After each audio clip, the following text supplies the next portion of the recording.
সদর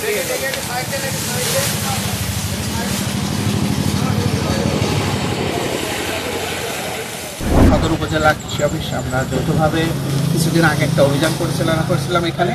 তখন ওনাকে একটা পানিশমেন্ট হয় এবং আমরা এখানে লোকাল কৃষকের ভাষ্যমতে একটা সার পাই, ওনারা ফেরত দিতে আসছে, এটা হলো ভেজাল। এখন আমরা এটা সদর কৃষি অফিসের মাধ্যমে আমরা এটা ঊর্ধ্বতন কর্তৃপক্ষে যে টেস্টিং ল্যাব আছে আমরা পাঠাইছিলাম, যেটার রেজাল্ট আসছে এটা সম্পূর্ণ ভেজাল একটা সার।